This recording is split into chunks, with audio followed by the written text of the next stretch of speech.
नानाजी देशमुख कृषी संजीवनी प्रकल्प अर्थात पोकरा योजनेत धुळे जिल्हा समाविष्ट करा, आमदार राम भदानेंची मागणी।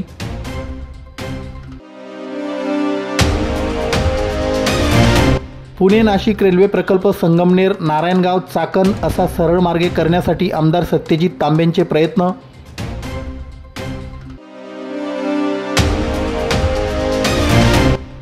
वाहन चोरीच्या गुन्ह्यात 10 मोटरसायकली हस्तगत, एकास अटक, धुळे तालुका पोलिसांची कारवाई।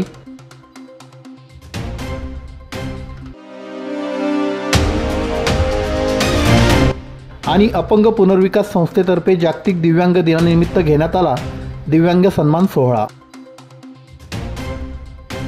शेतकरी आत्महत्या थांबविण्यासाठी व शेतीची उत्पादकता वाढविण्यासाठी महाराष्ट्रातील अवर्षणग्रस्त व खारपट्टा जमिनी असलेल्या आणि शेतकरी आत्महत्या होत असलेल्या जिल्ह्यांसाठी शासनाने नानाजी देशमुख कृषी संजीवनी प्रकल्प योजना अर्थात पोकरा योजना सुरू केली आहे।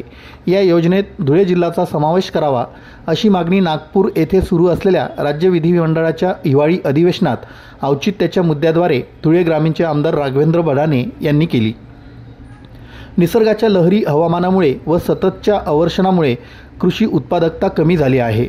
त्यामुळे राज्यात शेतकऱ्यांच्या आत्महत्या वाढल्या आहेत। या आत्महत्या कमी करण्यासाठी शेतीवर हवामानावर आधारित कृषी विकास प्रकल्प राबविण्याचा निर्णय राज्य सरकारने घेतला आहे। या प्रकल्पात पहिल्या टप्प्यात राज्यातील 16 जिल्ह्यांचा समावेश करण्यात आला असून दुसऱ्या टप्प्यात 5 जिल्ह्यांचा समावेश करण्यात येणार आहे। त्यात धुळे जिल्ह्यातील सततचा दुष्काळी धुळे ग्रामीण विधानसभा मतदारसंघातील शेतकऱ्यांच्या हितासाठी नानाजी देशमुख कृषी संजीवनी प्रकल्प अर्थात पोकरा योजनेत समावेश करावा अशी मागणी राम भदाने यांनी केली आहे। या योजनेत धुळे ग्रामीण विधानसभा मतदारसंघाचा समावेश झाल्यास बियाणे उत्पादन एकक, फॉर्म पोंडास अस्तर, तलावाचे शेत, शेळीपालन युनिट ऑपरेशन, लहान रवंत करणारा प्रकल्प, वर्मी कंपोस्ट युनिट, सिंचन प्रकल्प शिंपडा, ठिबक सिंचन प्रकल्प, पाण्याचा पंप, फलोत्पादन अंतर्गत वृक्षारोपण प्रकल्प आणि शेती व्यवसायावर आधारित सर्व लाभाच्या योजना, व्यक्तिगत लाभाच्या योजना या प्रकल्पाद्वारे मिळणार असल्याने अशा महत्त्वाकांक्षी व शेतकरी हिताच्या पोकरा योजनेत धुळे जिल्ह्याचा समावेश करावा यासाठी आमदार राम भदाने यांनी दिनांक 21 डिसेंबर रोजी नागपूर अधिवेशनात आवाज उठवला। तसेच यावेळी बोलताना त्यांनी निम्न पांढरा अक्कलपाडा धरण पूर्ण होण्यासाठी 40 वर्षे लागली। धरण पूर्ण होऊनही प्रकल्पात 100% जलसाठा करता येत नाही। यासाठी प्रकल्पाच्या बुडीत क्षेत्रात येणाऱ्या अतिरिक्त शेतजमिनीच्या भूसंपादन करण्यासाठी निधीचीही मागणी त्यांनी केली। अक्कलपाडा धरणाच्या डाव्या व उजव्या कालव्याचे कॉन्क्रिटी अस्तरीकरण करण्यासाठी जिल्हा प्रशासनामार्फत राज्य शासनाकडे प्रस्ताव पाठविण्यात येत आहे। या प्रस्तावालाही राज्य शासनाने तातडीनं मंजुरी द्यावी अशी मागणीही आमदार राम भदाने यांनी अधिवेशनात औचित्याच्या मुद्द्याद्वारे केली। मान्य अध्यक्ष महोदय, औचित्याच्या मुद्द्यावरनं या पवित्र सभागृहामध्ये मी माझा विषय मांडतोय। महाराष्ट्र शासनाचं लक्ष या आमच्या धुळे तालुक्याच्या मतदारसंघाच्या राज्यात कृषी विभागामार्फत शेतकरी बांधवांना सक्षम करण्यासाठी नानाजी देशमुख कृषी संजीवनी प्रकल्प म्हणजेच पोकरा योजना सुरू झाली आणि योजनेच्या माध्यमातून ठिबक सिंचन, तुषार सिंचन म्हणजे स्प्रिंकलर आणि शेततळ्यामध्ये अस्तरीकरण, अल्पभूधारक शेतकऱ्यांना पाण्यासाठी विहिरीची योजना, विहिरीला पाणी देण्यासाठी पाईपलाईनची योजना, पॉली हाऊस अशा विविध योजनांचा समावेश या पोकरा योजनेमध्ये आहे। राज्यातील पहिल्या टप्प्यात 16 जिल्ह्यांचा समावेश तिथं झाला। दुसऱ्या टप्प्यात 5 जिल्ह्यांच्या नावाने समावेश करण्यात आला असल्या आणि 7000 शेतकऱ्यांना पात्र लोकांना तिथं लाभ मिळणार आहे। आणि माझी विनंती असणार आहे की धुळे जिल्ह्याचा सुद्धा समावेश, जेणेकरून आमचा धुळे ग्रामीण विधानसभा मतदारसंघ हा कायम शोषित, पीडित आणि कायम दुष्काळी असा आमचा मतदारसंघ राहिलेला आहे आणि म्हणून त्या मतदारसंघासाठी या योजनेमध्ये समावेश व्हावा याची मी मागणी करतो। व तसेच आमच्या एक मिनिट अध्यक्ष महोदय, एकच मिनिट बघतो। अक्कलपाडा धरणाच्या डाव्या आणि उजव्या कालव्याला आधी या धरणाला 40 वर्ष पूर्ण व्हायला लागले अध्यक्ष महोदय, आणि 40 वर्षानंतर जरी हा अक्कलपाडा धरण पूर्ण झाला असेल तरी 100% क्षमतेने तो भरत नाही आणि तो अक्कलपाडाचा धरण 100% क्षमतेने भरला गेला पाहिजे याच्यासाठीचा प्रस्ताव आम्ही या शासनाला पाठवलेला आहे। डाव्या आणि उजव्या कालव्याला कॉन्क्रिटीकरणाचं, सिमेंट कॉन्क्रीटचं अस्तरीकरणाचा प्रस्ताव हा आम्ही शासनाला सादर करणार आहोत आणि येणाऱ्या काळामध्ये हे अस्तरीकरण मंजूर करून आमच्या शेतकऱ्यांच्यासाठी तिथं लाभ मिळावा याच्यासाठीची विनंती आहे। मी महाराष्ट्र न्यूज चॅनलच्या बातमीपत्रास लाईक, शेअर, सबस्क्राईब करा। सोबतच बेल आयकॉन प्रेस करायला विसरू नका। पाहत राहा मी महाराष्ट्र चॅनल। पुणे नाशिक रेल्वे प्रकल्प नाशिक, सिन्नर, संगमनेर, नारायणगाव, मंचर, चाकण असा सरळ मार्गेच व्हावा अशी मागणी आमदार सत्यजित तांबे यांनी केली आहे। या संदर्भात सातत्यानं प्रशासनाकडे ते पाठपुरावा करीत आहेत। या प्रकल्पामुळे नाशिक आणि पुणे जिल्हा विकासाच्या मुख्य प्रवाहाशी जोडला जाणार आहे। हा प्रकल्प केवळ प्रवास सोयीचा करणार नाही तर नाशिक व पुणे जिल्ह्याचा औद्योगिक, आर्थिक आणि सामाजिक प्रगतीला गती देईल। यासाठी आमदार सत्यजित तांबे हे प्रामाणिकपणे प्रयत्नांची पराकाष्ठा करीत आहेत। सभापती महोदय, महाराष्ट्रामध्ये पुणे, नाशिक, मुंबई याला आपण गोल्डन ट्रायंगल असं म्हणतो। या गोल्डन ट्रायंगल मध्ये मोठ्या प्रमाणात आर्थिक, औद्योगिक प्रगती झालेली आहे आणि यातील पुणे आणि नाशिक हे जे दोन महत्त्वाचे शहर आहेत यांना जोडणारा एकमेव रस्ता जो आहे त्याची परिस्थिती अतिशय दयनीय आहे आणि म्हणून त्या दोन शहरांना जोडण्यासाठी पुणे नाशिक आता एक सरळ मार्गाची रेल्वे होणं अत्यंत गरजेचं आहे।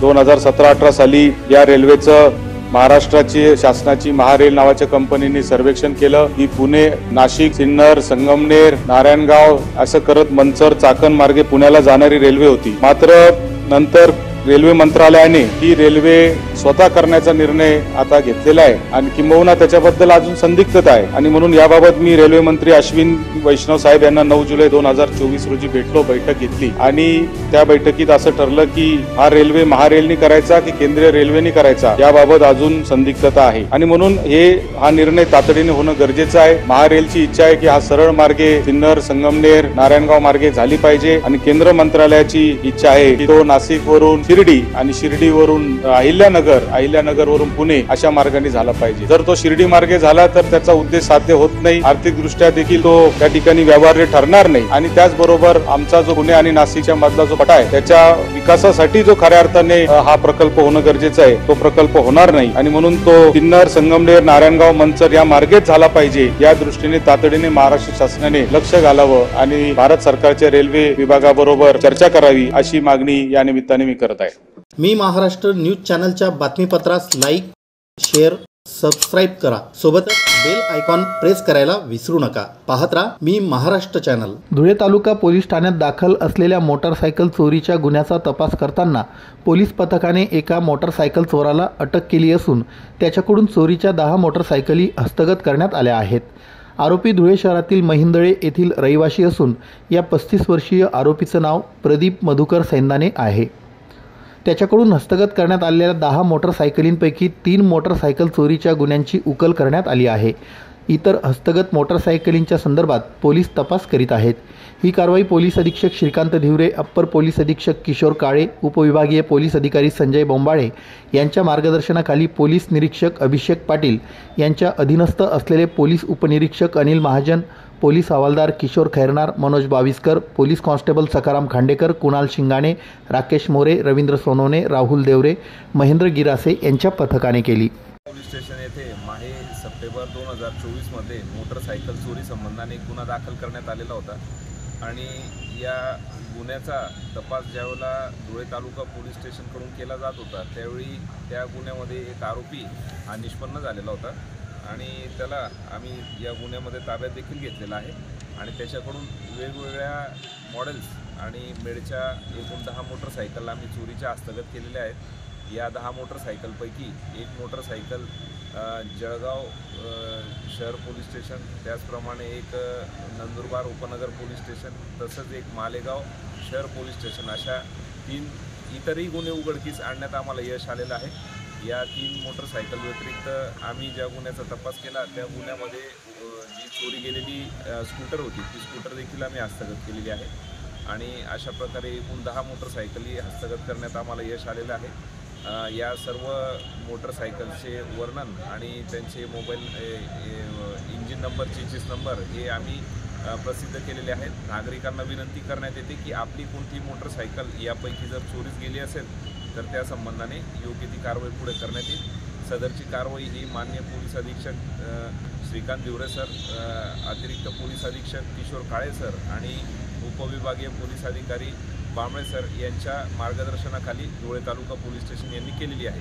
मी महाराष्ट्र न्यूज चॅनलच्या बातमीपत्रास लाईक, शेअर, सबस्क्राईब करा. सोबतच बेल आयकॉन प्रेस करायला विसरू नका. पाहत राहा मी महाराष्ट्र चॅनल.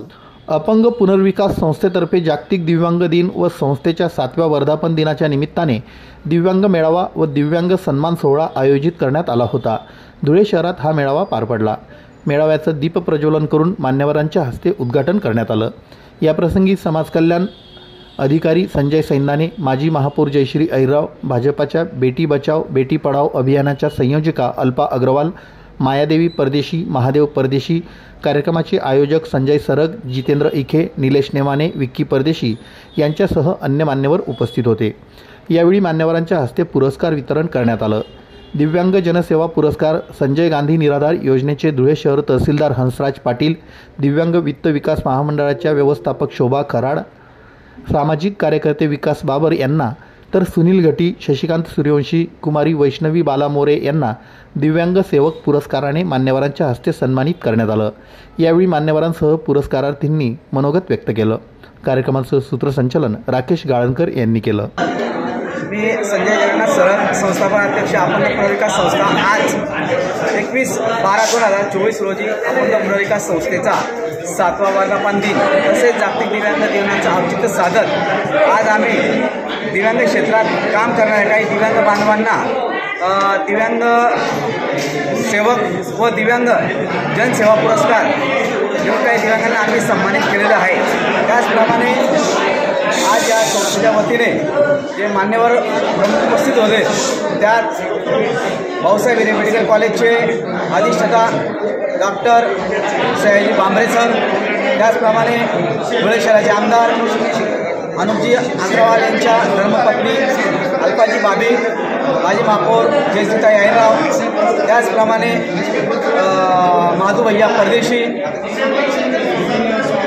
आणि समाज कल्याण अधिकारी संजयजी सैंदाने साहेब आणि आमचे समस्त दिव्यांग बांधव, त्यामध्ये शशिकांत आप्पा सूर्यवंशी, कमलाकर महानोर, बोरसे आबा, कैलास वाडेले, सुरेश ठाकरे, संजय गुलाबभाऊ पाटील इत्यादी दिव्यांग बांधव आम्ही उपस्थित राहून हा कार्यक्रम आम्ही साजरा केलेला आहे. मी महाराष्ट्र न्यूज चॅनलच्या बातमीपत्रास लाईक, शेअर, सबस्क्राईब करा. सोबतच बेल आयकॉन प्रेस करायला विसरू नका. पाहत राहा मी महाराष्ट्र चॅनल.